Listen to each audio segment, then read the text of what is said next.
There is no sound on Facebook. Trulies are too sweet. It's like White Claw, and then what are they called? Oh, they're Fruit Cart. There is no sound on Facebook. Trulies are too sweet. There we go. There's sound. We had sound. There is sound. I was going to do sign language, but I only know one. Annie's trying to teach me sign language. Well, I only know one. It was Egg from The Shape of Water. Because I had to watch that movie like a billion times at work. Oh, by the way, maybe we'll talk about it. Did you see the trailer for his new film? Guillermo. No. Guillermo. Oh, yeah. It's like doing noir. Oh, cool. With Bradley Cooper and she was in Lord of the Rings. I know that narrows it down to like 8 million people. She was the Liv Tyler. She was the elf queen. Kate Blanchett. Yeah, Kate Blanchett. And which is perfect because she has that, kind of. And it's funny because I the other day was the anniversary for LA Confidential, so I watched that again. That Great movie's movie. So good. Cody, Pumpkinhead Beer is doing a seltzer, and it's amazing. It's not pumpkin flavored though, right? Because I'm not into that. It's just Pumpkinhead Beer, like the movie. Have you ever had pumpkin beer? I don't like pumpkin things. What? I don't like pumpkin things. Yeah, It's just wrong. I'll do it. So you don't like pumpkin pie? Not really. Not really. It's down there on pies for me. Mm. What's your top pie? Boysenberry probably. Boysenberry? Yeah, I think a boysenberry pie. I love boysenberry. A key lime pie if it's good. Hey, those are hard. It's got to be a good key lime pie. I remember one year we went to down in San Diego. I think it's still there. There's the Chart House. They have an excellent key lime pie. They actually have a very excellent key lime pie. All right, so my apologies. We've been having some glitch issues. Because Megan's not here. Always. But we are here. We're live.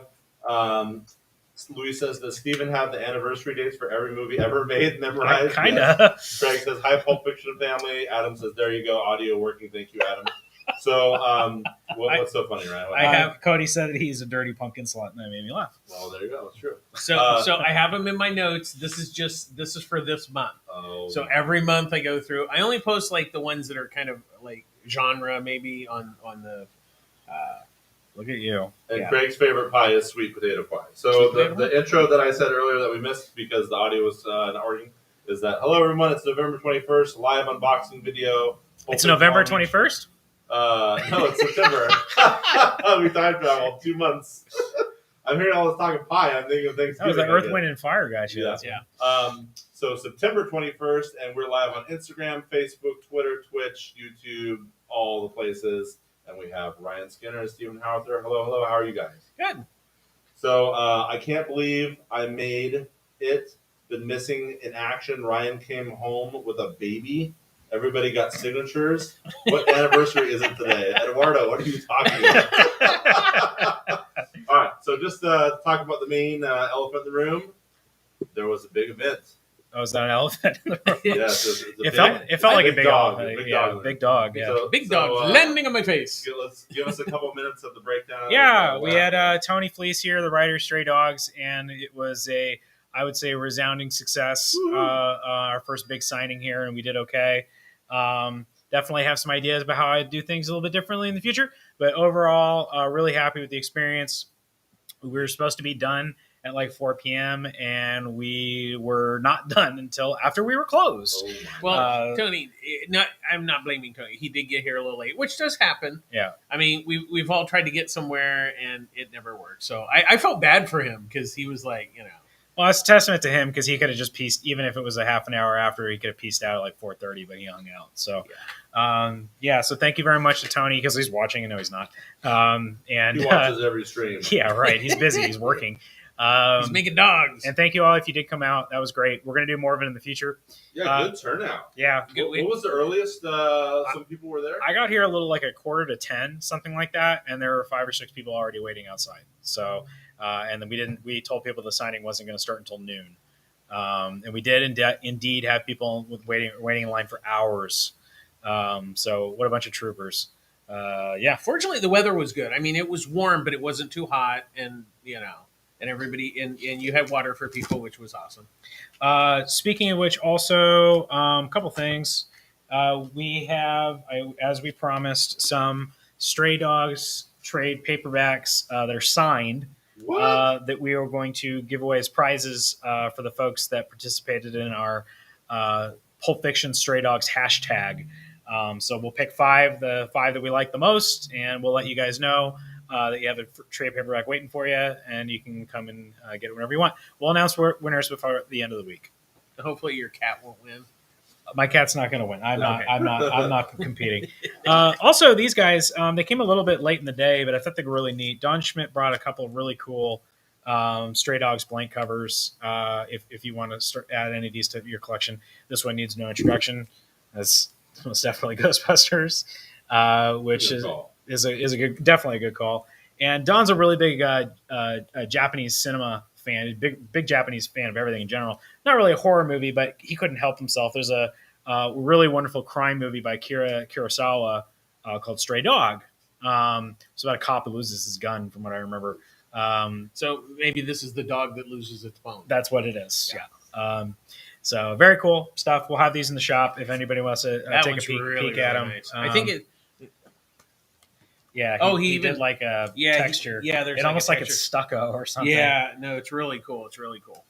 Ryan, can you? I Yes, don't know this will read, but just to give people an idea, can you show this in the camera? Oh yeah, and you can maybe even scroll to the left or the right to show. So that's who's that? That's the nun, right? Yep. And a sweet dog with a Stray Dogs comic. So that's just an example of what some of the folks have been doing. And you can do something similar and something awesome to maybe get a little prize there. That's cute. And you can use, even if you don't have a pet, you can use whatever. Yeah. Pet not necessarily required to win. We accept stuffed animals. Stuffed Yeah, animals. stuffed animals. Draw a picture of a dog. There you go. You could dress up as a furry. You know? Told Tony my idea for a cover. He said he'd give me one if they end up doing it. Okay. What was your idea, Cody? Are you keeping it a secret? Keep it secret. Ruben says the event was awesome. He is. So there is I think it's in the newest solicitations. So there's two things. Dynamite is doing Stray Dog covers. They're covers only. Yeah. But it'll be like Vampirella with like the Stray Dogs on the covers. There was an Army of Darkness one on the final order cutoff this Monday, and I ordered not 1 million, but I ordered some shelf copies. And then there's going to be a 2-part, I think they're single issues or is it 2-part? One shots. I know the first horror cover is going to we Creep Show. I saw you say it looks great. Yeah, that one looks really good, but we don't know the second. And interesting thing, so we did ask him about like what other horror movie posters, and I had a whole list, and you brought up Nightmare on Elm Street, which he cannot do. Yeah, because the glove he could do a spoof of the glove, but not the exact glove right. because the glove is copyrighted. Let me just say off the top, I apologize. Megan's talking to support. There is not many glitches, but before we started the stream today, it was very, very glitchy on the software. So every now and again, you might see a glitch. It's because you were in the Matrix, everybody. We're haunted. Yes. The computer's haunted. Indeed. Like right there was a glitch right there. So what was your favorite part of the event? Surviving it. Surviving it. Nice. Honestly, it was really, everybody was great. Everybody was so nice. Everybody, was very patient and everything. And I think because people realized that like Tony wasn't just signing and get the hell out of the way. He was really taking his time and talking to people and stuff. So, obviously the sketches did go a little long because every sketch I saw was really, really nice. It wasn't like he just kind of, banged him out. He really took his time and really. And he wasn't supposed to do personalized things, but a couple of people snuck in requests in there. They're like, "Can you draw Sophie, but kind of make it look like my personal dog?" And he would. He's such a nice guy. Yeah. My favorite part was my interview because I am a master interviewer, and I asked him some very poignant questions, and. I think everybody. That's not what I heard. And you got him. That's not what he said afterwards. But go ahead. Everybody in line was very entertained. I was going to say that was really neat. So at the end of the day, I was trying to get everybody inside the air conditioning, and so you actually had like a whole captive audience. Yeah, like a studio. For your interview. I had to keep telling people, "You're coming inside to be quiet because you're doing an interview." It was really neat. Good. and everybody in line actually, I think they actually dug that a lot too. You know, Yeah, they it's got a kinda- little bonus feature. Yeah, it was like it's supplementary stray dog footage. Good job, everybody. Yeah. Pat yourselves on the back. Yeah, and like I said, everybody was just really who came was nice, and I didn't see anybody that was really frustrated or anything. I mean, fortunately, knock on some sort of wood, the weather was actually good. Mhm. It was actually a pretty cool day, and yeah, I think it went really well. And I know, and then there was a CGC. The massage parlor wasn't very happy with Well, yeah, boohoo on them. it. Um, Were they somebody blocking their already blocked windows? I'm just. Well, they're watching. They're not watching. Then there was the CGC, the Yeah. Rocket. They were they were super nice. They were all. We had Rocket Press here, and I thought they were fabulous. We're gonna keep talking to each other about some more events that we can do with each other in the future. In the meantime, I have some stuff that I definitely some dire need of attention here in the store. But I promise you this: we're definitely more signings on the way, and I'll let you know as soon as I do. And I think the one thing is that they were actually like, even if you didn't like get something sent to them, they would talk to you and kind of go through. And the other thing I really appreciate, there is the other service besides CGC, which is They press. Yeah, They do pressing. right. But How deep pressing? no, what's the other company? I am impressed. What's the other company that does grading? CVCS? Yeah, CVCS. And they weren't like poo pooing or anything, and they were just saying No, they're very professional. yeah. It was really nice because I know one thing we talked about was like the signature. Obviously for CGC you have to have a witness. Well, you bring up somebody. Well, what if I have something signed by Jack Kirby? Obviously, it can't get witnessed. So then you might they even said you'd probably be better off sending it not to CGC. Yes. Sounds like they have some pressing issues. We need to press forward. All right, we'll press on. Matt Schaefer says, I'm glad it went well. Ruben says, can't wait for more signings. But who would you guys like to see in here? All right. Actually, Let's have a seance. I do want to know that. Tell me, yeah. Who? Be honest. Don't be like Tom McFarlane. Shut up. And do you guys have any connections that we know? Yeah. No, seriously. Indie creators are definitely going to be an easier get here in the shop, and I feel like we have a lot of fans for that kind of thing. Not to say that anybody that's not an indie creator, whatever, but honestly, talk to me about it. A lot of people are way more accessible than you would think, and if I do get enough requests for people, I'll go after somebody. But again, not Jim Lee, not Tom McFarlane, not Jack Kirby. He's dead. Okay. Well, there is the whole seance thing that could work. Scott Snyder and Zack Snyder together. Well, they have the family reunion. The Snyder brothers. Yeah. Earlier, Eduardo was saying that he's not seeing glitches. I definitely think there are glitches, but he said you should have seen Ryan's drunk CGC unboxing video stream. Was there one? I guess so. What, on Instagram? There may have been. How did I miss that? Was that glitchy? I think I did it as a story, so it didn't stay up. Oh, I see. Eduardo says Todd McDarlin, and Matt wants to see Ed Brubaker. He's Canadian. No, he's not. Oh, he is LA based. Oh. I just think he's also tough. He's so tough. He'll fight you for every I think you have to pay Mr. Brubaker for the pleasure. I mean, I don't know. I mean, yeah, there's people I know, but it's also like you also want to have people that like. I'm more like up and coming. Like, well, not only up and coming, but somebody that like kind of has something in like I mean Tony's been around forever, but Tony is clearly this is a big break for him. Yeah, this is a big and he may eventually get to the point where he's at Brubaker. But I was able to do something like this because he hasn't. The guys like Ed Brubaker are very established already, and they're going to go. And they do signings at like Barnes and Noble and but if they go to a comic shop, they'll go to like Golden Apple or something like that. Not to say it's impossible. Keep your eyes on the prize and try that stuff, but think smaller. Eduardo wants Jeff Lemire. Speaking of small, yeah, he actually is Canadian. Louis says, "How do you know Todd McFarlane isn't a Pulp Fiction watcher? Maybe I've made a few pipe jokes with him. Maybe pipe down." Is there any? Can we move forward? Yeah. Okay. So, can we press on? Yes. Okay. Yeah. So we, if you guys have pictures and stuff or thoughts about the event, please, as usual, be vocal and active on our Pulp Fiction Facebook group. We'd love to see some of your stuff and share it as well. And before I won't mess with any of the stuff maybe at the end of the show, let's just get right into the comics game. Oh, I don't mind messing stuff. I just didn't want to talk about the signing anymore. Ryan is all signed out. Did you have a cute question? I do, but I'll save it for later. Okay. Because I'm still working on issues here. So. Go ahead, dude. I want to point this. This came out last week. We're already sold out, but you can get more. He has checked. I'll get more. He is getting more. This was really amazing. So it was done by different creators around the world. The first story was Brian Azzilio and Lee Bergimo, which is really pretty. But it was kind of Bermejo. Pronouncing everything wrong. Well, you know. Steve has showed me some artwork in here, and some of the stuff is pretty phenomenal. There's a couple artists that this one's from Spain. This was absolutely my favorite. Alfred convinces Bruce to go on vacation, and he gets bat. And it's really wonderful. And comes back with a bat baby. Comes back with a bat baby.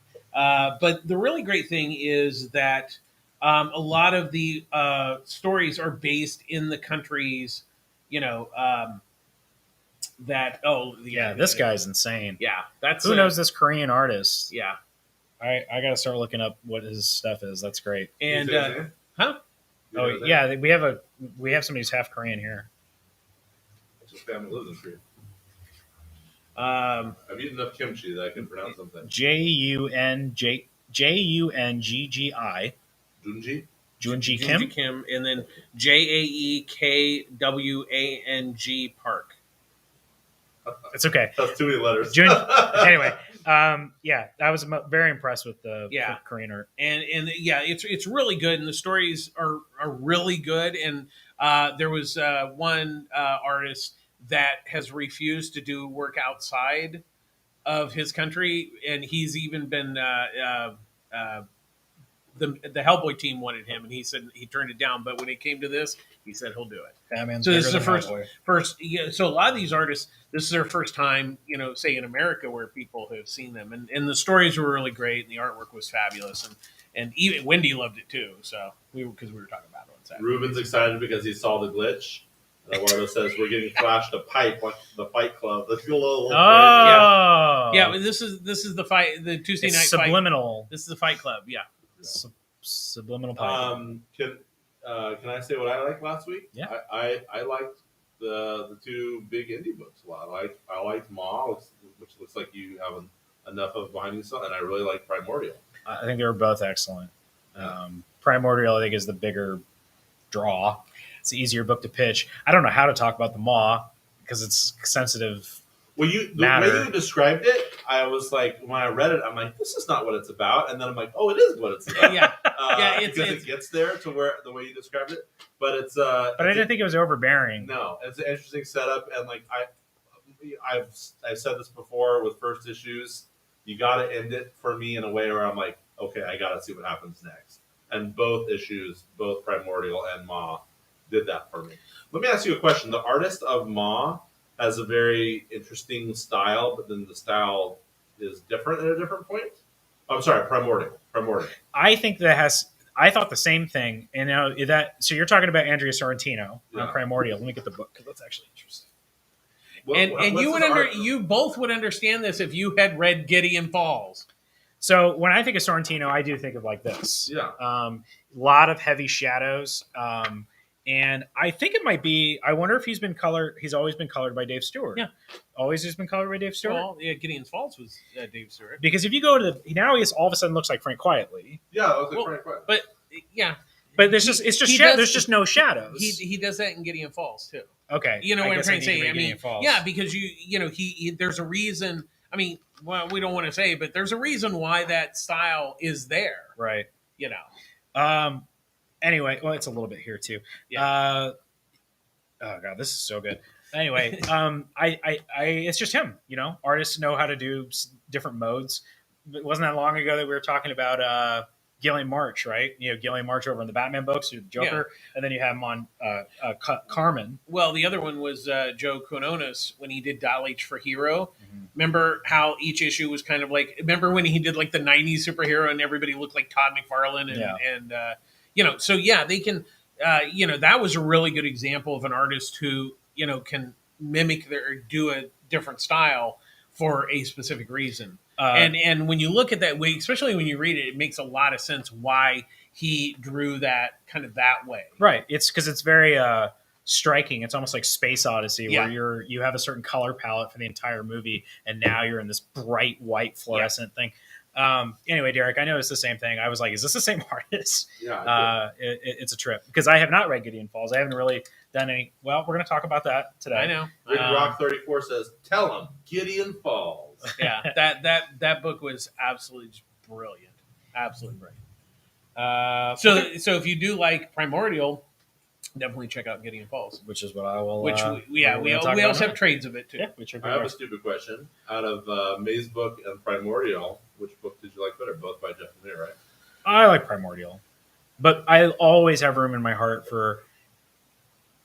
I just feel bad every time it's a book that Jeff Lemire writes and draws. It usually means that it's his style, so not everybody likes his art style. And so it's usually going to be very like melancholy and very kind of wispy. And I like that stuff about his artwork a lot. I really enjoyed Maze Book. I read that last night as well. But it's just a harder sell than Primordial. That's like picking the difference between your kids. I can't. But that's also like, the one thing I really love about Jeff Lemire is he always has a thought of who's going to do it, whether he's going to do it or he has a story in mind and an artist is going to do it. And you can really see that in the Black Hammer work because he generally picks an artist for their style because it fits that story. Mm-hmm. And not a lot of writers, are able to really do that. I mean, a lot of writers, write, and that's not saying that they're bad writers, but when you can write and then you have in your mind, like, okay, this person's going to be like a good artist for this. For me, I think in a normal world, just based off of like sci-fi or things I'm interested in, I would have picked Primordial. But because I've actually gone through some heavy grief the last couple of years with losing both my parents, I'd say Maze Book connected with me more because it's very haunting, and he's seeing his daughter in his dreams. But that's something I deal with. I see my parents in my dreams all the time. But the thing that's amazing about it, he can't see her face. Yeah. And that's an interesting so the question is, why can't he see her face? Right. But people who have grief and lose loved ones, that's an interesting thing we deal with, in that, like, you start to forget certain things. You forget your loved one's voice or their smell. So I thought his artwork was perfect for that subject matter, and I really liked it a lot. And I also like the fact that when the guy is just like at his normal job, it's very the artwork's like this is his day-to-day life. It's gray and boring because that in a lot of ways most of our lives are kind of gray and boring. Speak for yourself. Unless you're Jeff Bezos or Ryan, who runs a comic shop and gets to read comics all day. Hey, there's good. I get to wear a gun every night, so that's exciting. And I have to deal with a skunk and a blind stray cat. I hope you adopted them both. I want to. They're so cute. Adam says, I saw a few glitches right now in the Matrix. Rick Rock says, Joker Killer Smile and Batman Smile Killer. Well, yeah, they the other book. Yeah, they worked on that together. Louis says, by the way, when you guys are going on a live stream unboxing show from Ryan's garage. Well, how many times has Ryan invited you over, Steve? 0. Oh, yeah. 0. Yeah, me too. Garage is a very special, intimate place for me and the people that also are drunk at midnight. Does that include your cat? Your cat's all sprawled out. We don't take the cats into the garage. However, if I leave my garage door open for too long, raccoons try to get inside, and I have to. They're very They have opposable thumbs. Yes, but they're also like they don't care that you're human. Oh no! Rocket Raccoon. They'll pull out the switchblade and say, "F you! Yeah. Get out of here! This is my garage now." Good. So good books on the stands. There's lots of good stuff to read still. Fresh new number ones. Not too late to pick up. Good stuff. And then I also like the book that Annie liked too, the Rhino book. What is it called? We sold out, but I haven't seen Nobody's Child or something. Nobody's Child. Yeah, that was actually. I was really surprised by that. Yeah, halfway through it, I was like, I don't know if I'm gonna like this book, but then I was like, oh, this is kind of cool. Yeah, I just ordered the second Nobody subscribed to it, but I think I ordered some shelf copies of number 2. All right. Well, what do we got this week? Okay. DC, Fire. Fire. We're in the middle of fear state for Batman. This is a 1 in 25 ratio variant. Now, I think that the last 1 in 25 ratio variant for Batman was that Scarecrow thing. I think that these are homaging video game covers. And I don't know enough about video games to be able to tell you that. But the first one, I had somebody tell me, because look, this is one player. Yeah. And that looks like the Nintendo seal of approval, doesn't it? A little bit. So the last one looked like Castlevania. And I didn't see it at first, but then when somebody showed it to me, it definitely caught it. So somebody tell us. Show on camera. What If you can figure it out, you get a no prize. I mean, my guess is it because of the Dark Ops. Maybe it's one of the Tom Clancy things. Yeah, one of those things. Rainbow Six. Did either of you guys see the Michael B. Jordan Tom Clancy movie on Amazon? No, It was decent. it's No, decent. Without Remorse or something? It sounds like a Tom Clancy, Michael B. Jordan action movie. We also have Batman Secret Files, Miracle Molly, one shot. Nice. Really cool covers for these. Did they see yours? Yeah. The Instagram thing. Ooh, it's drawn by Danny. You gotta give us a 3 count for us on luck. I forgot Danny was drawing this. Danny. Danny is also got a new Batman series or Gotham series or something like coming out soon, and I ordered a few just because I really, really, really like her artwork. So I hope you guys like it too when it comes out. I forget what it's called. Are you guys reading Fear State at all? It's pretty good so far. No, I'm so behind on Batman. What about you? Yeah. I pretty much missed Tynion's whole run. Yeah. Yeah, it's good. I like it. It's interesting because like have either of you heard definitively as to whether or not what happened in Future State is true? You're gonna make my head hurt. Yeah. So it seems like it could connect well with it, or they could go the other way. I would say that even when Wendy isn't sure what's going on, you're in trouble. That's what I'll say about that. Adam says raccoons do not give a F, and Louis says Superman and Miracle Molly. Is that a nickname Superman gave the pipe? Yes. That doesn't even fit. You're reaching for the pipe. Batman and Miracle Molly. Okay, continue. What do we got? We have more Aquaman stuff. I'm very excited about this. And I didn't read this one, but I flipped through. The artwork looks really cool. It's the same team that did the Future State book. Oh, that's why I like it. That was one of my favorite Future State books. And they also there was a lead up into this from the Aquaman 80th. Gotcha. So a lot of Aquaman love recently between this and the Black Manta. And that cover, this cover, I love this cover. That color, the main cover is really awesome. There was I think it was a panel I saw online from that book where Black Manta is talking to Aqualad / Aquaman about young Aquaman about what's going on in school with him, and he's like, "How do you know all this?" And he's like, "What? I keep tabs on you." He knows about his classes, his relationships, and I'm like, that's from the 80th. From the 80th. Yeah, that's from the 80th. Yeah. This is that book I was thinking of earlier. It's called Arkham City: The Order of the World. Danny's drawing it, and it's being written by Dan Waters, who's the crazy. These guys did an insane book together called Coffin Bound that I really enjoyed. So that's cool. I will check that out. Ruben says that regular Aquaman cover is awesome. It really is. I think that's the best. Really the big pick of the week is that cover. That's really a beautiful cover. Get out of the way, seagulls! Here comes King Shark. And the King Shark in the comic book is a lot more intelligent than the King Shark in the movie. yeah, There's a couple different King Sharks. There's a hammerhead one. And there you go. Look, King Shark hungry. Yeah. Now, does the free comic book day thing that came out, was that just a sample of this? Yeah. Because that wasn't a whole issue. Yeah, no, it's it's this. this. Yeah, it's like it was a little preview of it. Yeah, but this is the full story. Right? This is the full story. Got it. So we got shark on shark action. Orca on Shark. Yeah, orca on shark. Can I tell a quick Orca Sharks story? Sure. Okay, so there was a movie called Jaws, Yes. and then there was a movie called Jaws 2. Right. Okay. There was also a movie called Orca. Yes. And it was about a killer I saw whale. that when I was a kid. And killer whale movie Orca was made by Dino De Laurentiis. Dino De Laurentiis.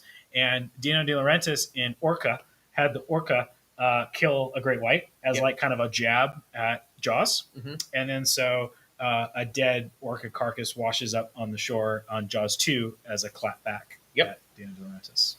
That's my story. Okay. The artist who did the Jaws 2 posters, he also did the original Street Fighter video games art. And Oh, Streets of that's Rage. cool. He just passed away. Jaws 2 is an amazing poster. It also has the tagline that everybody thinks is for the first movie, and it's not. Just when you thought it was safe to go back in the water, which I don't know why anybody would think that's for the first one because it implies a sequel. Yeah, that's a very good point. And then which one was Jaws: The Revenge? The third one? That's the fourth one. Yeah, So it's he did that Jaws poster 3D, too. Okay. and then the fourth one's Jaws. He did 3D. Jaws 3D as well. I like Jaws 3D. Okay. And it's got Wannabeast in it. Oh, really? Yeah. I know him from the animated series. Yeah. That's funny. Okay, we are up to issue 4 of United States of Captain America. We have a 1:25 ratio variant for issue 4. For issue 4 here. Is that Peach Momoko? Peach Momoko. Which cap is this? I don't know, man. The Peach Momoko Cap of anime. It's the anime. Yeah, it's whoever she wants it to be. It's Captain Japan. Yeah, I have no idea. What am I doing? $24.99 ratio price on this one because I think she's a new character or something. It's Peach Momoko. Louis says, I wonder if King Shark sees Jaws as a comedy. Adam says, Orca isn't a bad movie. It's actually pretty good. And Ruben says, Orca. wow, I didn't know that about Jaws and Orca. See, the more you know, kids. One of the bigger books this week, not a huge bunch of huge releases this week. We have The Death of Doctor Strange, just in time for a new Doctor Strange movie. Let's kill Doctor Strange. I'm not dead yet. That's pretty funny. I'm just very badly burned. I know it's a different. I feel better. I have not read this yet. I should have asked Wendy read it right where she was here in the store today. I should have The asked her what art she looks thought. pretty good. But Annie liked it, which is Jed McKay. Ooh, Lee Garbett. So the guy who's drawing this is the artist of that Shadecraft. Mm-hmm. And Shadecraft Sounds shady to me. Sounds shady. I got it. I'm just looking. Yeah. Looks Looks good. good and good looking. So maybe it's one of those things where they don't actually kill him; they're just calling it that. I have no idea. So Peach Momoko there. I'm not sure the artist on this, but this is one of the Miles Morales covers. That some of them have been popular, some of them not. Really, kind of depends on the cover. I think this one's pretty cool. I like the Levitate hoodie. If he was DJing and levitating, that would be. Then it would have sold. That would have sold. Like hotcakes. We also have a really wonderful Stephanie Hans 1:25 ratio variant, just featuring. I almost called it the cape, but it's a cloak. He insists that he does not wear a cape; he wears a cloak. Yes, the cloak made quite an appearance in the What If Zombie episode. Yeah, it's one of the topics in the show. Fantasy 436, just 35. I feel like it just came out, but we're already there. They did do a 1:25 ratio for this. That's Nick Bradshaw. Yep. Doing Human Torch. Flame on, baby. Flame on. Moon Knight, still a very popular book. We got issue 3 this week. Love this guy. This is one of the modern kind of like, this guy clearly loves Sienkiewicz artists. That's Rob Rice. Rice, excuse me. Or Reese, I'm not sure. Did some New Mutants work. Really like this guy. It's like him and Martin Simmons. Those are like the two Sienkiewicz kind of looking guys. Very cool cover. We also have X-Men number 3, 1:25 ratio variant here by Terry Dotson with our new crew. And Terry Dotson is going to be the new cover artist for Wonder Woman. Cool. CJ Sanders on the stream says yo, then says true about the Miles DJing. Adam says Doctor Strange getting 2 new Marvel Legends soon. What's Those are that? action figures. And then CJ says noise. One of my faves is Mooney. Yeah, Mooney. Alien. We're up to issue 7, but this is a brand new story arc. Say what? So I think that's kind of cool. That's the way the Dark Horse Aliens comics went for a while, except they were in miniseries. But it always was like a new series. And they jumped to just a completely separate storyline. So I am happy that they're doing that. I do wish we could get a new artist besides Salvador Larroca. He's not bad. I like him. He's fine. But I would like to get an Alien. So if you haven't read 1 through 6, you can just jump onto this. Yes, absolutely. It looks like it's riffing on Alien 3. I'm not going to let the Alien 3 dog nerd out too far. But at one point, Alien 3 was going to be a story where it was a planet full of people that were trying to be like almost like Amish. Yeah. Ripley lands and like, she's a witch. Look, she brought the devil. And so I'm kind of curious if that's what they're riffing on in this one. Also Ruben says, ooh, get the Dodsons to do a signing. I think they live in Europe. I could be wrong. He's always doing European books. Yeah. There's a 1 in 25 ratio variant to go along with this one here by Mr. Sandoval. Yes, $14.99. Yep. I don't know that artist.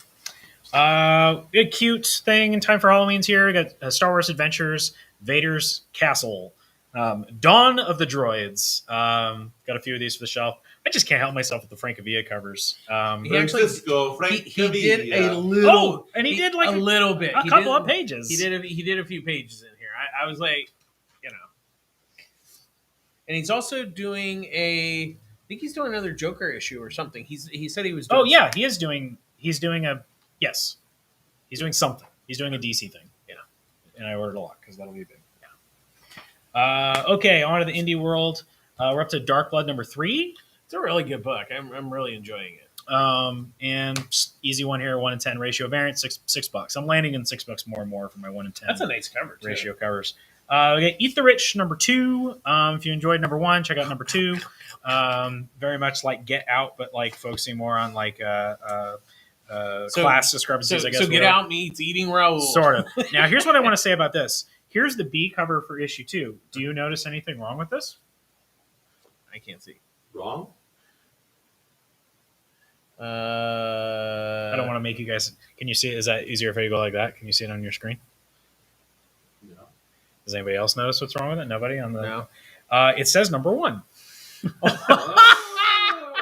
So this is a very, very clear case of misprint, and I'm going to go ahead and just sell these normal. Because they're very, very, very likely to just send me replacements with corrected copies, and people enjoy having misprints. So if you'd like to buy a misprint comic, it's all yours. Jenny, what was it? Jenny, the giant robot thing. Jenny. Yeah, that was a little bit not as much fun as that's more fun. Yeah, that's more fun. That was missing pages, right? That one had pages in it. They printed. They printed like 2 or 3 pages from like issue 2. So you're like reading the story, and then all of a sudden it's like, what the hell is going on? We have that same cover ratio, non-trade dress for $5.99, and really cool Maria Yovette 1 in 25 ratio variant. Oh, that's a nice cover. Yeah, that's a really cool cover. Ooh, that's awesome. If nobody buys that, it's going home with me. See, CJ Sanders earlier said another favorite of mine was a great alien story. Adam says, Ryan, they were supposed to be monks. And the planet was made of wood. That part's stupid. I don't understand how you thought it made of wood. If you have the Alien quadrilogy, there is a whole documentary with the original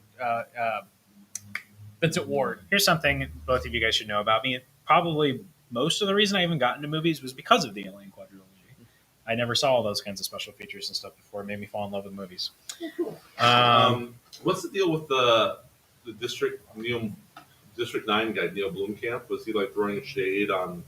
He was supposed to make. There was something, and I don't know how far it got, but he was supposed to make. He was going to do one of those things like Halloween. They were going to make a sequel that ignores some of the other sequels.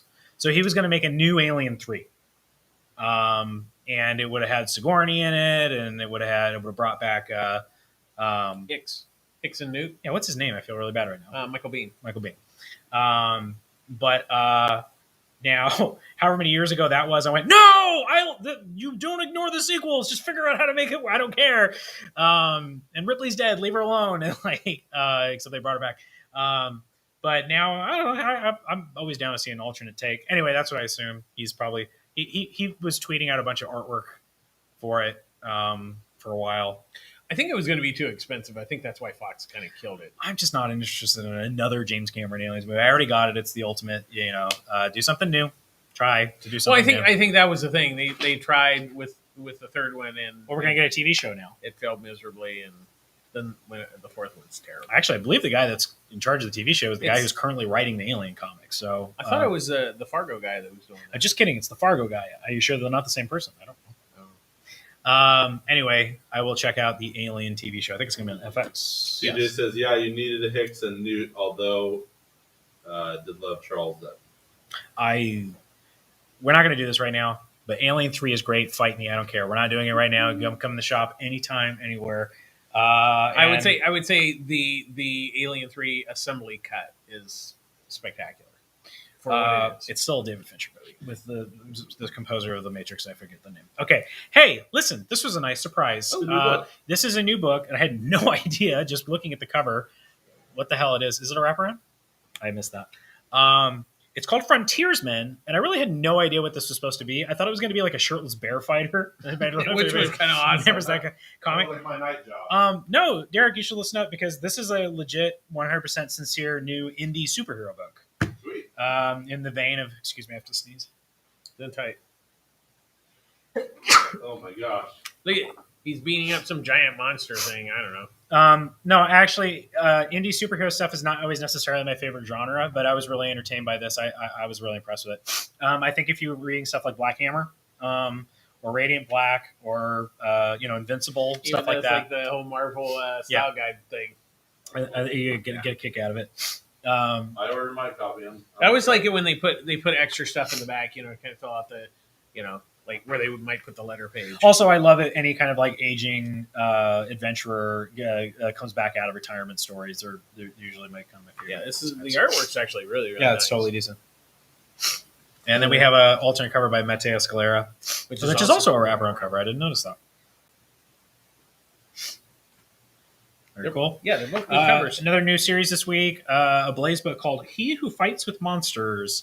This is a World War II era, I think eventually creeping towards a horror book because it's about golems, which is a subject that gets brought up in comics fairly often. We did have a Breath of Bones, and more recently The Possessed, which is another Steve Mouse book, actually.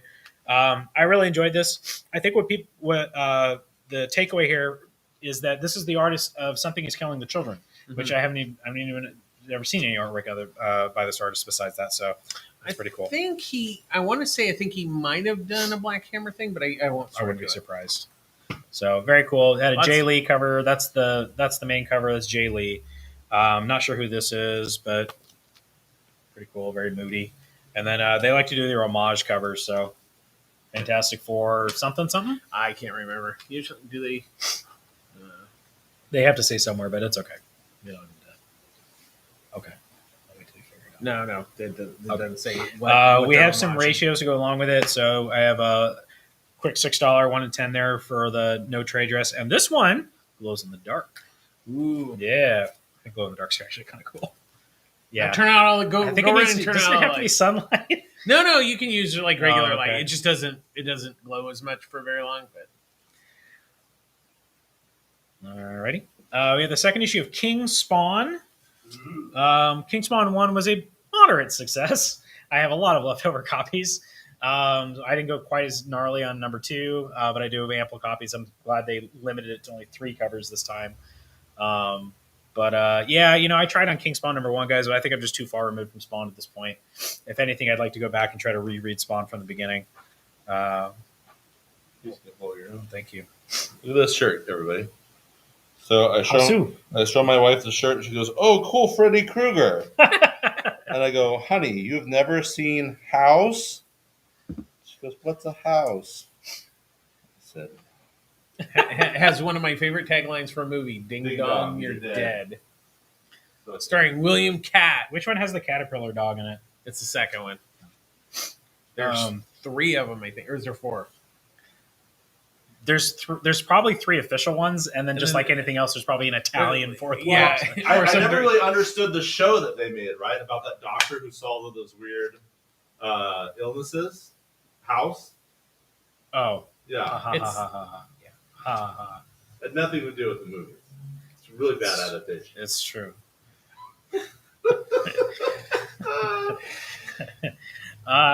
Big book this week, probably the biggest. We're up to issue 4, The Last Ronin. Is it the last one? No, I think it's one more. Right? Pretty sure there's one more. Please spoil yourself for all of us. To be continued. Yeah, there's one left. Really great seller. I'm really impressed that it's managed to maintain its momentum still, despite all of the delays. And I really enjoyed what I read of it. I think I'm 1 issue behind. And I don't have any of the back issues right now. I'm working on it because people are always trying to get caught up. So I'll look forward. I'll get more 1s, 2s, and 3s soon enough. And I'm sure I can safely say there will be a hardcover of this for sure. Yeah, and it'll be in this stupid weird size format. Or bigger, maybe. Also, this is not new this week, but Red Room finished up its first arc, and I need to make some room on the shelf today. So I did pick out some series that we had all of the issues of, and I made some sets. So if you go and you look in our comic sets box, you will find Shadecraft, you will find Nottingham, and you'll find a few Red Rooms 1 through 4 for a nice little discount. I think $11.99 is one. Yep, $11.99. What's with the Nottingham thing? I have a set of Nottingham random covers 1 through 5 for like $10, I think, in the comic sets. Sounds like Derek's going to buy it though before November. Which printing? There are all kinds of different printings. I got some comments here. This coming Saturday, there's a showing of Alien at the American Cinematheque in Hollywood. Somebody's killing the children is very nicely done. Adam says that cover homage of FF 262 Trial of Reed Richards. Phil Moreno says house. Megan says, well, that may be true. Adam says, Derek, show Megan house. Louise says, I was literally just about to make a house MD joke. Why beat you to it, Louise? Any signed books floating around? CJ says. That's an interesting question. Adam says, Ryan will sign anything. Not unless you ask somebody else nicely. what a deal. Red Room for $11 is great. Yeah, that's less than what I paid for it. Okay. And I believe that Fantastic Four cover, that was a John Byrne cover, I believe. I think it was during his run. Yes. That sounds right. Okay. We have some graphic novels to go through. Graphic novel. Annie wants to remind everybody that we carry manga. And the manga sells very well here, actually. Yeah. And better and better all the time. So the big books this week are Way of the House Husband, Volume 6. The back says Housework Without Honor or Humanity. That's kind of fun. It's got a dog in it, so there you go. That's kind of a win. And then this one, actually, it's the cartoon I watched all the time when I was a kid, Fist of the North Star. Look, heads exploding. Yeah, it's fun. It's where it's like pressure point somebody and then they explode. I love the artwork and this stuff. I love older manga. I'm glad this stuff's getting put out. Nice hardcover. Yeah, nice hardcover. All right. This has been released in hardcover before, but not in paperback. We've talked a lot about Denis today. Here's more. Yeah, this was one of those Hill House comics, The Low, Low Woods, which I never had a chance to finish, but it had kind of gave me a David Lynch vibe. And I really got to read it. It was really, really good. Basically, all the Hill House stuff I thought was fabulous. So if you're not a hardcover person, you've been waiting for paperback. So far, this is out, and so is Basketful of Heads, and the other ones are not too far behind. Speaking of horror, let's just do all these horror books all at once. Okay, so we have I Breathed a Body by Zach Thompson. I thought what I read was really interesting. It's sort of like what was the movie with Natalie Portman that's all weird and they go inside the shimmer and the sphere and the Annihilation. It's like Annihilation meets The Social Network, if that means anything to you, if you've seen those movies. And then I loved this. This was a stand-up comedy horror book. It says sometimes you kill, sometimes you get killed, but no matter what, everyone dies the first time they go on stage. I only read the first issue because that's the story of my life, but I remember the first issue being really impressive. And I don't know, I really dug it. Knock 'em dead. Those are self-contained stories, by the way, not first volumes, but self-contained. Here's one Derek can talk about. I know he's a fan. Marjorie Finnegan, Temporal Criminal. Yeah, can you hold that a little close to the screen? That one's just really fun. She's very whimsical. She's got a decapitated head that she takes on things with her. So that's a mix between kind of like dystopic future, sci-fi. It's got really good art too when I crack it open. And she does not play by the rules. She kind of screws people over to get what she wants, but it's I don't know if that's a safe for work picture. Written by Garth Ennis, so that's hard to find pages that are safe for work in a Garth Ennis book. Yeah, that wasn't really. You can't make that out. Can't really make that out. Hey, this was really good. Here's another surprise. Yeah, I agree with Steve. I really enjoyed this. I read all the issues and it ended. So basically, it's kind of like so if the Boy Scouts were like the predominant post-apocalyptic, but it's not a joke. I thought it was going to for sure be like a comedy, because it sounds like it's going to be like, oh, Boy Scouts. It's actually really well done. It's really well done, and it's from David Pepose, who did Spencer and Locke and Going to the Chapel, and I think he's got a new book coming out. Actually, I think he just had a Kickstarter for a book called Oz. But this was really good, and the main character is actually a Boy Scout, but she's a girl. Yeah, and I'd say this has more in common with Mad Max than like, I don't know, Boy Scouts, I guess. Right. I really like the artwork. I thought, it was really kind of perfect look, for them. There's a blurb by Tom Taylor. Ooh, wow. Be prepared for adventure and intrigue. David Pepos and Lucia Casalagudea have crafted a fascinating post-apocalyptic world in Scout's honor. Yeah, that was really cool. Aftershock's really doing good stuff. Soon, you guys are going to get Maniac in New York on the shelves, which I'm going to be pushing very hard. So, yeah, Aftershock has been doing some really wonderful stuff. And it's a self-contained story, so that's actually, and obviously, they can do more in the future, but I like how they're just doing self-contained stuff. On Instagram, did the second Department of Truth trade paperback come out yet? No, not yet. What has come out are these EC collections finally coming out in trade papaperback. I got to tell you guys, you really, this is a real treat because if you're like me and you're always interested in these, old Tales from the Crypt comic books and Vault of Horror and all these things, the only way you could read them was buying very expensive collections. These are very affordable. And we do the 30% off on top of that. So if you want to go back and read the golden age of horror comics, you got to check it out. I think there's been 3 out so far. We got Tales from the Crypt, Vault of Horror, and this is Shock Suspense, right? Yeah. So it's got the first 6 issues for how much is it? $20. That's a good deal. Yeah. And I like that they're oversized too. I think that actually is kind of nice for them. I think that's for the size that they were. That size. The hardcovers were kind of expensive. Of course, they had a lot more issues. It was like $50, and it was like Gemstone did it first, and they were impossible to find. And then Dark Horse did them, but they were still $50, and they were still hard to find. And then finally, we have Gideon Falls in a big old deluxe hardcover. I got to tell you, this is something that I've been meaning to read, and people say, and I would say, oh, once it's finished, I'll read it. But then, of course, you lie, and you don't actually do that. I know, and I still haven't done it yet. But now that I have this big fancy hardcover, I'm so hot on Primordial. That I think maybe I will just dive right in to this and listen to the cover, the variant covers: Cliff Chang, Jacques Tallulah Lotte, Scotty Young, and many more. There were some really awesome variant covers. Oh, gotcha. So saturated with a horrific sense of anxiety. Entertainment Weekly. I'm very excited. I don't think that I appreciated Sorrentino until just recently. I love that cover. I love the cover. His covers were really great. They were kind of part of the story in a way. But this was really good. It was really good. I think I'm going to sell it. I should order more. Yeah. That is all. That's it. Hey, let's talk about that signing on Saturday. No. So CJ is asking if there is any Tony Fleece signed stuff for sale. No. Maybe if we get some stuff back graded, but just I don't know. No. Cha-ching. Yeah. There was so many people here, guys. I felt like a tool for trying to squeeze anything in. How many people do you think we actually had? 1 million.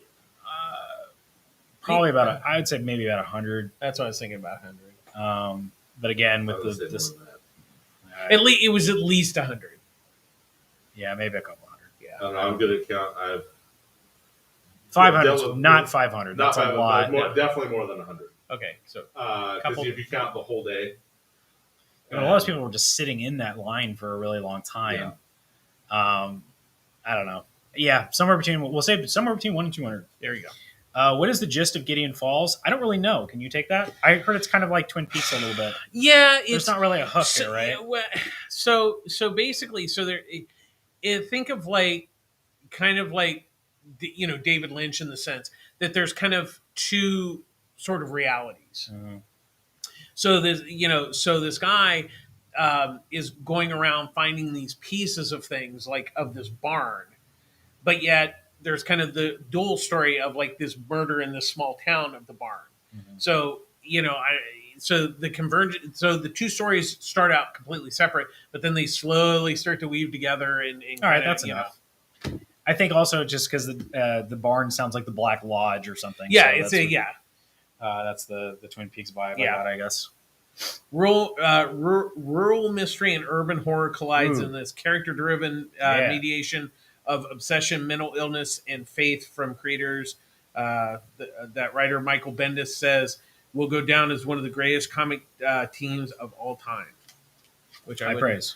Yeah, it really is good. In the artwork, like I said, if you kind of want to see the artwork, I mean, you can kind of flip through Primordial and then get an idea because he just really he's an amazing artist. And of course, if you picked up that Joker book.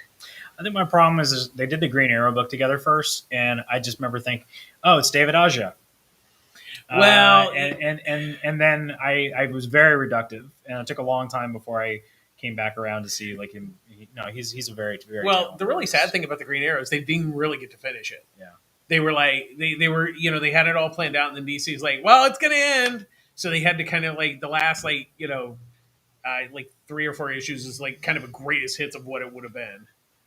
But there is a trade of that, which I'm gonna read that instead. Okay. No, but I'm just saying maybe you could try to see if. No, I'm just gonna read that. Okay, you could try to get You it or and you just see read- if people go were read that interested in Let's it, just read that one. but you could have ordered it for the store. Oh, it's probably out of print, Steve. I'm sure it is. Thank you, DC. DC, fire. Adam says, Way of the House Husband looks hysterical. He also says, I'm all over the EC stuff. I have the hard covers and the soft covers are coming to me. Wendy says, hi, all. I'm here for whatever bit of the show is left. Hello, Wendy. Okay, cool. So do we want to get into any of my stuff that you were talking about at the beginning of the show? Yeah, for a let's second? do it. Okay, so I don't want to mix up the tea too much, but I just thought this was too good not to talk about. And I wanted to hear your guys' thoughts on it. Marsha Lucas, the ex-wife of George, who's considered the unsung hero of New Hope, after quote-unquote saving the original Star Wars film in the editing room and won an Oscar for it, in a new book, Producer's Life, she's been quoted to talk about the new Star Wars trilogy. And she says, Kathleen Kennedy and J.J. Abrams don't have a clue about Star Wars. They don't get it. And J.J. Abrams writing these stories, when I first saw them kill off Han Solo, I was furious. I was furious when they killed him. Absolutely, positively, no rhyme and reason. And I thought, you don't get a Jedi story. You don't get the magic of the Star Wars. She also says, it sucks. The storylines are terrible, just awful. You can quote me. J.J. Abrams and Kathleen Kennedy needed to call me. Wow. Those are just too good of tea not to share. So, Well, first of all, good for her. Get it, Queen. Because I mean, yeah, she still doesn't get enough credit for kind of being a co-creator. Yeah, I mean, Star Wars. there's he said, she said, and nobody was in the room or whatever. But I have heard things about that Star Wars being an absolute mess until she was able to like put it together. Well, everyone working on it thought it was an effing joke. Yeah, they're like, this is going to be the worst thing ever. And actually, my favorite Star Wars movie is the original Star Wars movie. So, well, I mean, if you ever, I'm sure that there's like interviews with look up Thelma Shoemaker because she edits all of Scorsese stuff, and there'll be times where she'll talk about editing. I think that's like Tarantino's no the Steve McQueen. Bullet. I believe on Bullet there is a whole thing about editors as a special feature. Oh no, editors are completely unsung. Whatever, they're the secret sauce makers, in my opinion. So what do I think of what do I think of her thought? Yeah, I guess so. I think that I think that the new trilogy, by and large, as a whole, if we're going to take the whole thing as one lump sum, is going to be forgotten about until it's like remined the way that I feel like all of the comic books and the animated shows and everything like that have kind of dusted off all of the prequels. Seemingly, I'm not. You're more inside that than I am from the outside looking in. It looks like they're doing a good job of kind of reintegrating that into the Star Wars economy, whereas it might be a minute before the other stuff does. I don't know. I think Abrams does a thing called Mystery Box, and I hate it. And he, it's not all his fault. A lot of other people worked on those movies, but that was one of my big problems with it. It's just like, why does it this fucking? I think for me the bigger problem, they were made for all the wrong reasons. I think everything's made for money. Well, yeah, but the whole thing was, so you have the first film, which was like a greatest hits package of the first 3 films, not the. I can't believe we're talking about the new trilogy. This is like we're all gonna get it. I personally, I thought they all kind of stunk. So I'm with. I don't know that you could save anything with editing on those, but on a happier note, Star Wars Visions is coming out soon. Is that the Have you seen anime? trailer? that's it. Yeah, Stuff? the stuff by I think the. it comes out this week. I might be wrong. Correct me in the chat. But so I'm sure we'll talk about that. Some of the best Star Wars stuff is animated, like Jenny Tartakovsky's Clone Wars. Exactly. Which is absolutely brilliant.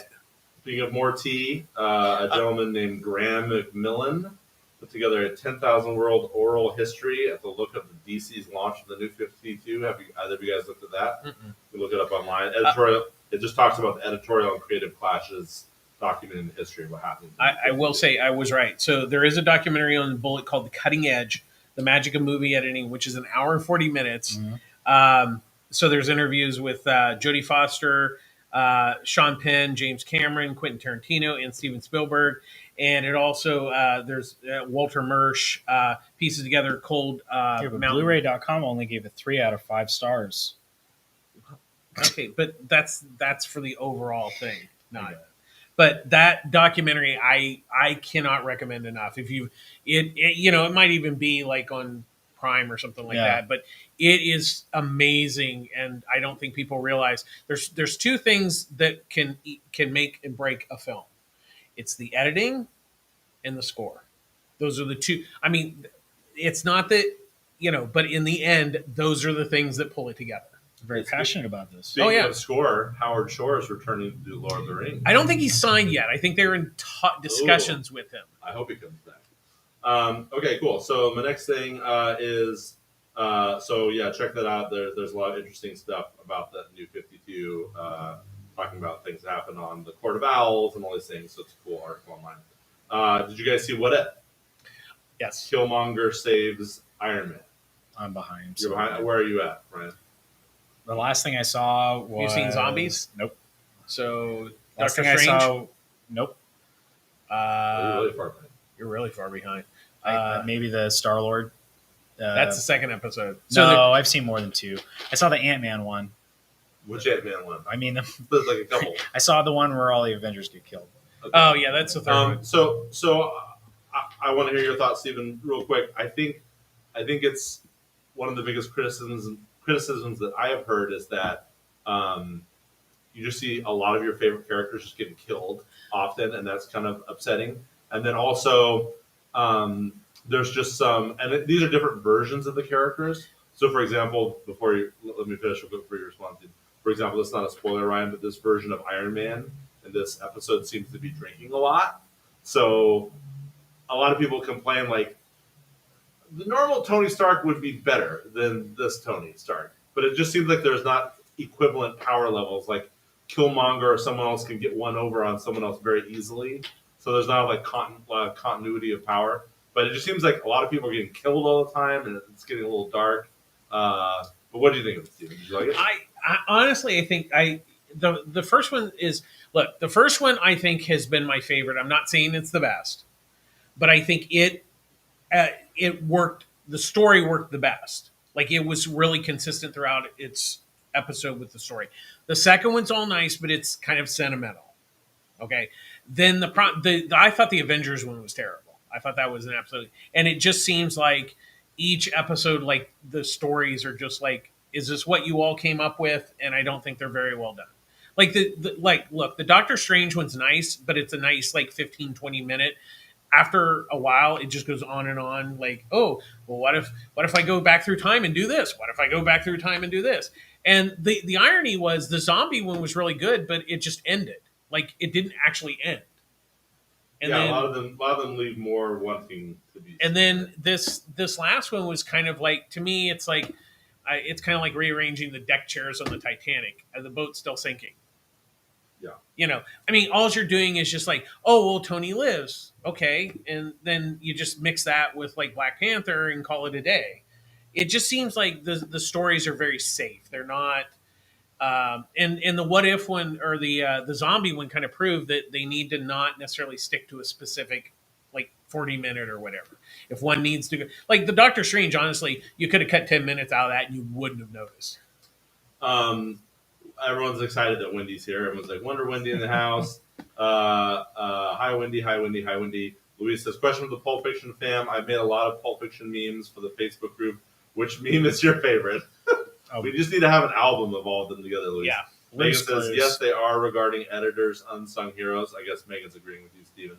Yeah. Wendy says, all the what ifs have their own universe numbers, like Main Marvel 616 also. That's a good point. Craig says, it's supposed to be dark. If you go back and read the original what ifs, a lot of people died. Yeah, I like that. I actually thought the first couple episodes of What If were too bright. And then I like it getting a little darker, but like, I don't know. It's just it's a complaint that people are having. I don't know if it's necessarily my complaint. I think it's just but we've seen Tony Stark die 4 times. So far. Yeah, I'm just like, okay, do we really need to see that? just don't think the scripts are really up to snuff. It just seems like a lot of it's like undercooked. Wendy's commenting like Wendy, are you watching stuff? This is great. She says the Doctor Strange one is like, okay, eventually it gets old to have the death of the girlfriend wife being the catalyst for everything. But I did see that episode and had fun watching it. With the Doctor Strange concept past the core concept itself. There you go. Okay, cool. Speaking of dark things, Why the Last Man is a TV show. Ryan, do you have any books that you can show? Do we have any? I am kind of sold out. Oh, no way. It's funny. Mike was here today, and he was like, "How's it selling?" I'm like, "I don't know, not well." And I look over, I'm like, "Oh, they're all gone. Never mind." 2 and 3. Yeah, 2 and 3. Well, just show it for show and tell. This is a great book, guys. You should be reading this book. I love the book. The show, I don't know. What do you guys think about the show? I like the show. I don't love it. The monkey is looking better as it goes along. I'll give it that. It's got a really good cast. I think it's just there's kind of something missing. The 4th episode was, I think, getting on track a little bit more because so what it is they find out he's still alive. He's theoretically the only guy. And now he's being taken off to a geneticist to maybe figure out why he has survived. I've only seen the first episode still. But so it's kind of, in a way, it just popped in my head today before the show. It's kind of like The Walking Dead, but without zombies. Yeah. In some respects. And I think maybe... it's a post-apocalyptic book. Right, but it kind of has that, like the 4th episode kind of has like just insert like angry women instead of zombies. I like it. I don't think, like, I'll say compare it to like Sweet Tooth. Sweet Tooth, just I burned through. Like, that show really was amazing on so many levels, and I think this one is like the concept's really good. I don't know that it's quite coming up to the concept, but look, the concept is the comic book. Of course, it's a great concept. It's been a great concept since 1999 or something, whenever it came out. But I think the 4th episode was kind of like getting better. Like, maybe the pacing on the first few, like, once again, that first one was a little rough. It was around the edges. Once again, maybe editing might have helped that. Well, let's take another opportunity then to just plug the book, which I think we've all read. Why the Last Man is a classic. Everybody should read it. I'll work on getting more copies. I've been really bad with my graphic novel restocks, and I plan to do a huge reorder this also week. DC's not helping. What do you mean? Well, they've been out of a lot of stuff. Well, pick another page and hold it there for a second. Okay. Because you go too quick. Pia Guerra. The art is so good, and the characters are so awesome. She stayed on the book for most of the issues. Yeah. I think there were like some fill-in issues, but for the most part, she did predominantly the whole thing. Yeah, the character, like, Yorick is so much more likable in the book. So far in the show, he's kind of dopey. Yeah. But the book is like, I guess that's my main takeaway is I love the book so much that I had such high hopes for the show, and I feel like they're just kind of like they're giving Yorick more room to grow. Hopefully become likable. Okay, next quick subject. I don't know if either of you guys have anything to show or anything to say on this, but hey, look, I got my Comic-Con badge, professional badge. So Comic-Con registration started today, and they're doing a Comic-Con in San Diego in November. Any thoughts, boys? It's on Thanksgiving weekend. Yeah. Oh, darn. Yeah. I'm not going. I could totally go. I could get a pass, but I don't feel like I want to step into a giant petri dish. Yeah. Yeah, I mean, I don't know. I'm to be honest, I don't know 100% whether Megan and I are going to go, but we got our professional badges every year, so we got. I got all giddy when people started talking about it again. I'm like, yeah, that's right, next July. And I was like, no, it's coming November. I'm like, So- I'm not and going. So 2020, there was a digital version or no? Yes, there was So a digital 2020 version. Yeah, and 2021, they've both been digital versions. So we they even did. I think they did a WonderCon digital too. I think that in 2020. Yeah. So I mean, it's kind of amazing to think we might not have a regular Comic Con again. Until Well, 2022. and from what I understand, I think I think they might require proof of vaccination or a negative test. This one is a negative test or proof of vaccination. Yeah. A negative. But also, I'm sure they're asking people to be masked inside. Oh no, it's a requirement. But I mean, conventions are an important part of the ecosystem for artists and money for them and stuff. So if there's a safe way to do all that stuff, whatever puts money in comic book creators' pockets is fine with me. Yeah. But I'm not going to be able to get away for Thanksgiving to go to a comic Well, and convention. I just saw it's not for San Diego, but Walt and Louise Simonson. I guess they were invited to a show probably back east because I know they live back east and they've declined. Yeah. And I think a lot of creators are, and I don't blame them. I mean, it's like, like with the signing. I mean, everybody was really good. We had to remind a few people, but overall, everybody was really good, and everybody wore their masks like we're supposed to. The determining factor of Megan and I going won't necessarily be some of the stuff that other people are concerned about. I think it's just Thanksgiving week. It's a holiday weekend. And, it's probably going to be like, we all know that going down to Comic Con is expensive, takes a lot of time, and if it's going to be half of what it normally is via creators, content, etc., it's like you really want to take that time. But then again, you might be able to actually walk around the show floor. Yeah, there you go. So we'll debate it. But either way, we got our passes. I know some people were having a hard time getting their passes, so we're glad to do it. But what's interesting is that as a professional, I get my badge and a badge for my guest, which is Megan. Then I get to buy an extra badge, which I did for Dale, who used to shop at the show, who a coworker of mine through GameFob, an old video game website I used to work at. And those badges were supposed to transfer over to 2021, but there's no live 2021. This is considered a special event. So basically, if you bought badges for Comic-Con 2020, they're carrying over to 2021. 21. Yeah, okay. This is a completely separate thing. Yeah, it's a special event. Yeah, it's a special event. So it's so weird. Adam says, "Yeah, I'm avoiding big gatherings." Adam, you work at Target, so you have thousands of people around you every day. So next thing, where's my list? Shang-Chi is coming out to Disney Plus on November 12th. That's when I'll watch it. Ryan, you saw the video, right? You saw Steve. We talked about it a little bit. I haven't seen Oh, it. you didn't see it? I really want to. Time. Honestly, I think Bond's the only thing that could get me in the theater. Well, I'm so excited. There's going to be about an interesting. October's going to be interesting, guys, because we have Venom one week, then we have Bond, and then Ghostbusters. then we have Dune, yeah.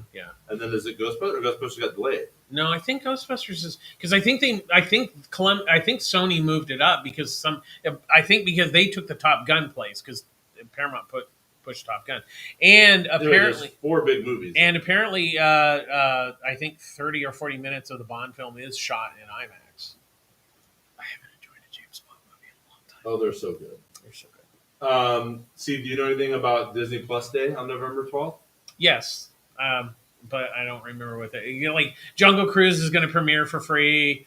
Shang-Chi is going to be free. There's some animated thing. Oh, this just in, everybody. Adam has parted ways with Tarjay and is currently seeking new work. So he's no longer a haunted target. Sorry, Adam. Well, hopefully it was a good party. So yeah, they're doing a bunch of stuff on Disney Plus Day because they're trying to do because Netflix has like a Netflix week or something. Yes, everyone's doing DC Fandom is coming up again soon. Yeah. Oh, and somebody posted a picture from Cowboy Bebop, and it's the guys that when he's walking by, they're the guys that are playing chess. So like they've apparently studied every frame of Cowboy Bebop and just doing this live action, and it looks amazing. Have you ever seen Cowboy Bebop? A little bit. Yeah. And especially when we saw the picture of what's his name from Harold Kumar? John Cho? Is that who that is, Derek? Yes, The hair was perfect. You're just like, he does look great. yeah, he looks perfect. And we all just can't wait to see the corgi. I don't think we've seen the corgi, have we? I don't think we've seen the dog. So. I don't think we've Well, seen we the did dog. see the dog in the Hawkeye trailer. Did you guys see the Hawkeye trailer? Yeah, the Hawkeye trailer The looks. pizza Oh, I did see the Hawkeye The trailer. Hawkeye trailer looks really good. I like the It's fact. like doing a Shane Black kind of thing. Yeah. Oh, yeah. But also, it's doing the Matt Fraction run a lot. Right. Did you guys read the Matt Fraction run? Yeah. Hopefully And Kingpin's in it. also, it definitely looks like it kind of leans a little bit into Kelly Thompson's like West Coast Avengers Hawkeye, run too. I think it's going to be a little mishmash of those two. Well, what's her face is just a little star. I mean, I know she's already isn't she already kind of like a pop idol? I don't know. She was great in Bumblebee, But she should be famous. and I think there's have you seen the movie? I think it's Edge of 17. Yeah, it's great. really good. I was really impressed by that. Haley Steinfeld. I Yes, see. thank you. Okay, cool. Batman Day was Saturday. No. Everyone? Yeah. Got get overshadowed by hashtag Pulp Fiction A Stray little Dogs. bit. We'll Which talk about I think that's cool. The Stray Dogs took down Batman. It So, was a really big dog. dog. Hey, but guess what? Nightwing has a stray dog. It does. Yeah, one- Oh, and really speaking of Nightwing, I think it's in the December preview. That one, apparently, people might buy multiple copies. Which one? The Nightwing, the newest Nightwing that's solicited, Uh-huh. because every page, they all connect, No. and it also the So you got to buy one comic to read and keep, and then another comic to tear it up apart, and then put all the pages together. So that might happen. But also there's a variant cover where he's sleeping with the dog. Yeah, shirtless with a dog. Yeah, shirtless with the dog. Batman Day. I still have plenty of Batman Day comics. Come right on by, and you can just take them. I have them on the counter. They're here for you. So in honor of Batman Day, we'll get to our first question of the night. What is one of your favorite Batman memories? I'll start. Besides the Batfleck warehouse fight scene in BVS, which is amazing. One of my favorite Batman memories is going to see Batman '89 with my dad and my brother. Might have been my whole family, but my memory in '89 remembers my dad and my brother there at the Lakewood Pacific Theaters, and the line was around the block, and it was just amazing to see. Because I loved Batman '66 and everything, but it was amazing to see like this Art Deco Gothic serious thing. We're just sitting there with our popcorn and our Cokes, and when Michael Keaton first says on the rooftop, "I'm Batman," like our jaws drop. Like, this is the coolest thing ever. So that's one of my favorite Batman. Popcorn, Ryan. That's very similar to mine, except I want to ask a question. Do any of you know what year Batman Returns came out? 92. 92. Okay, so this makes sense. So 89, I would have been 5 years old. So I was too young. He's still in diapers. I was too young for Batman in theaters, but I did it. That was the first video cassette we ever had in our house, Oh, so cool. or at least the first one that I remember. And my very first memory of what you just described, being in a line that was around the block, huge hype thing, was Batman Returns. And that's it. I don't think I've seen it actually since then. What? So good. I should go back and rewatch I it. actually prefer Batman Returns, mostly because it's more I don't remember what. Oh, after reading Batman '89, the comic book, that was the closest I got to I'm just going to pop these in really quick, and then I fell asleep. So that's the same, basically everything you just said, but for Batman Returns, that was a big deal. Jurassic Park was the second thing that I can remember going and waiting in line for. That was my a first really date, long Ryan. time. I think you were not that much older than me. I was dating young. Okay. It's true. How about Popcorn you, Steve? Steve. So for me, it would be the Adam West series, because when I was a kid, this was before cable and all this other stuff. They would rerun shows like Star Trek, Space 1999. Of course, Batman. And like as a kid, you're like, holy crap, it's like a comic book come to life. And around, kind of the same time, you had Super Friends. Batman was on that. And then, of course, I had the Mego, I had the Batcave and all that kind of stuff. So it would probably be Batman '66, because that was, as a kid, and once again, I think a lot of people, I'm glad that people finally realized that, it was intentional, like, the very Camp. pop art and campy. And but as a kid, it was amazing because it was really the first time you had ever really. I mean, I know there were serials and stuff like that, but to see Batman like on TV was amazing. You know, and of course, of course, the villains. I mean, like Caesar Romero. I mean, you always, as a kid, you thought he was awesome, and then you realize he's even more awesome, and he wouldn't shave his mustache. Just to keep it also comic book related, I wouldn't have gotten into comic books. I wouldn't be here. I wouldn't be here owning a store if it wasn't for The Dark Knight Returns. I didn't read that book until I was like 17 years old, 17 or 18, and completely changed my entire outlook on comic books. So without telling that story. Yeah, and I would say for me, Batman Brave, the Brave and the Bold was really important for comics for me because you had every month you had Batman with somebody else from the DC universe, and if you had never read, like if you were newer to comics, you're like, who's Sergeant Rock? I don't know, but he's freaking cool, Yeah. And those I miss those kind of things because there was also later in the 80s when they did DC Comics Presents where it was Superman and somebody else. Yeah. And there's something about those kind of books that I know they just wouldn't sell today, and I get why they can't do, anthologies don't sell. They don't. But it's a shame because I think those are really, really great gateway books for people because like you have Batman and it's all self-contained. And every once in a while they do maybe a 2-part story, but for the most part, having self-contained stories with a character you kind of know like Batman, and then you can have them with like Metamorpho, Zatanna, Adam Strange, whoever, Yeah, remember when comic books you used to be able to just pick up and read? Yep. Yeah. Some hot woman named Megan Diaz-Easley says, I remember seeing Poison Ivy on screen as a girl and thinking, green is my new favorite color. I didn't know that. Well, what do you know? Wendy says, replying to Megan, green should be everyone's favorite color. Is your hair green, Wendy? I don't know. I might. It's green. It's green. Louis says, my favorite Batman memory was when I saw The Dark Knight in theaters for the first time. I was 10. Oh my gosh, how young are you? And my older brother took me. At that point, my brother had already seen it and loved it so much, and he was extremely excited to take me to see it. My brother always saw me as an annoying little brother who didn't want to hang out with, even though I wanted to hang out with him. We bonded over that movie to the point where we became closer. Aww.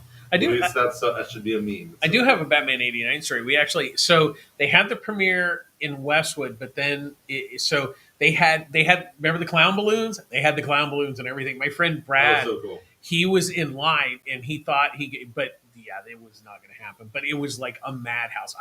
And that was also very interesting because people were, remember the bus stop posters? People were breaking bus stop to steal the poster. That's a good idea. And they were kid. stealing, and Warner. There were so many that were stolen. The company who does the bus stops and everything at the time, they weren't going to put any more posters, and Warner said we'll pay for any damages because they literally, it was like free publicity. There was nothing, it was nuts. There was nothing like Batman like at the time. It was crazy. Quick Poison Ivy story, just because she brought it up. I got to see a first appearance of Poison Ivy yesterday. Somebody brought one in, and that's a book from the 60s. Yeah. One of the few like actual first appearance key issues that are still findable. Yeah. And it was just neat. She didn't know what she had, and I had to tell her. And I said, hang on to this and put it in a thing and take care of it because this book's going to get really expensive. I think Poison Ivy is still not as popular even as she should be. But anyway, that's it. I'd just never seen that before. That was a new one for me. I'm like, ooh, cool. I get to watch it. There's a pinup inside. Mm-hmm. You knew that? Okay, I did. And the value will be determined whether you still have the Carmen. I think Carmen Infantino did that issue.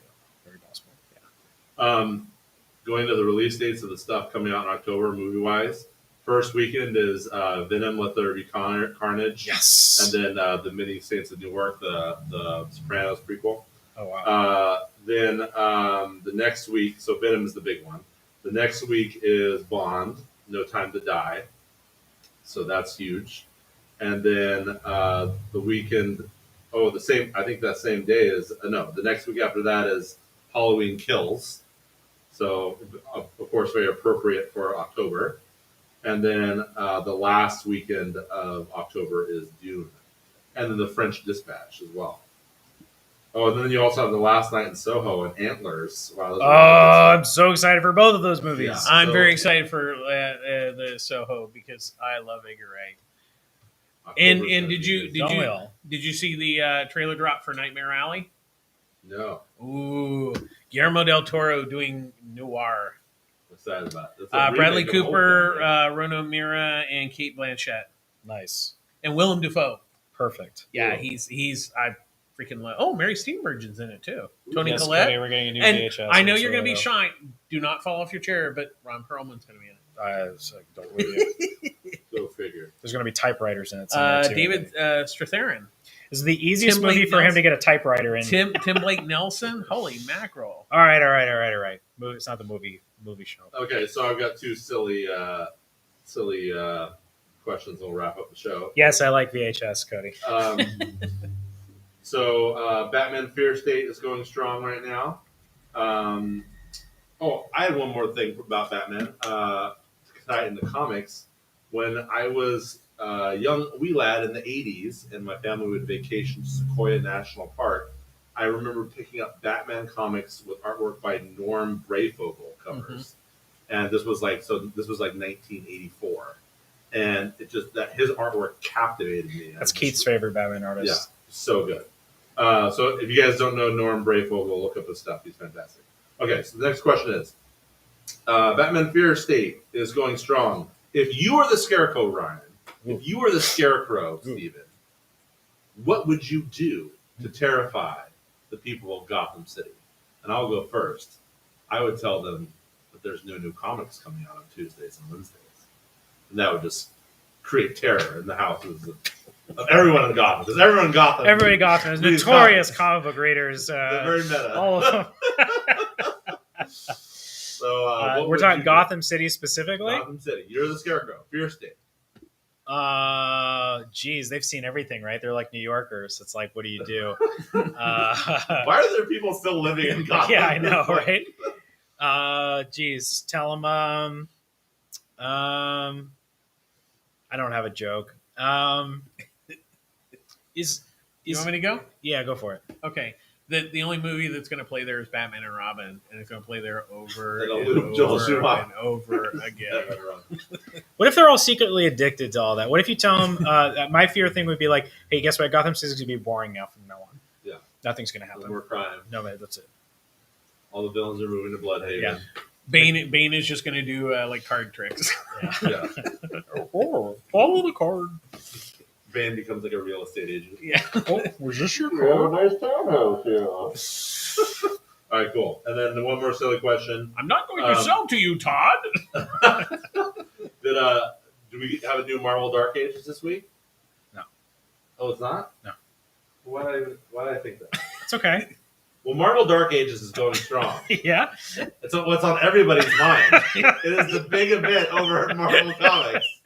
So much so I thought it was coming out this week. Yeah. Is it that they forgot to put in the light bulb? Is that what Exactly. That's what it is, So yeah. my question to you is, it's dark. You're living So in the dark. Dark Ages, in the Marvel Universe. In an age of darkness. What do you do to create light? I'll go first. Okay. Ready? Yeah. Ready. I just walk around with a big furnace strapped to my front, and I throw in my back issues of Marvel Comics. Oh. I say, DC, fire, fire, fire. And it creates light. Sorry, Marvel, I love you. That's good. Don't call the store Marvel. That's a nightmare. You're just like you're the dude from what's the Twilight Zone thing where the guy's in the bank vault and then he has time to read, but then he breaks his glasses. Oh, the Burgess Meredith. Yeah. You're like his villain. He's just like you're just walking around getting the books and blood. I would go to New Zealand and get all the glowworms Ooh, in good. New Zealand and take the steal that idea from Pitch Black. What would you do, Steven, to create light in the Dark Ages? I have no idea. That's okay. You could go hang out with the characters from Noctera. Yeah. And get those little glow sticks. Or hang out with the Ray. Yeah, that would be good. Yeah, just hang out with him. It's like, hey, I need light. Light up. Yeah, there's lots of light characters. Yeah. If you're Vin Diesel, you go, you find somebody that can get your eyes. I don't know. I clearly want to watch Pitch Black tonight. Maybe that's what I'm going to do. My Wendy says, Adam says earlier, Marvel Comics is going to call now. Sorry. Wendy says, my bird Scarlet thinks you're very funny and is laughing like crazy as you at all of you on the computer screen. Why, thank you, Scarlet. We do this for you to entertain you. You're our number one fan. Scar. All right, so that's about it for me, guys. Any last anything coming up with the store? Any promotion, sales, events? No, we're going to take it easy for a little bit while Ryan focuses on a whole bunch of stuff that he has to do here at the shop. Good. Restock. Yeah. Before you know it's going to be Halloween, guys. Yeah. Yep. Steven? popculturemaven.com, but mostly I've been working on the YouTube channel with the reviews. So this week will be nice because it's kind of a light week. So. My good friend finally finished building his garage and is starting to now work on turning it into a studio. Alpha Rookie I've might seen not be pictures. dead. Yeah. It might come back at some point. It's like a different drunk garage you'll be into. Yeah.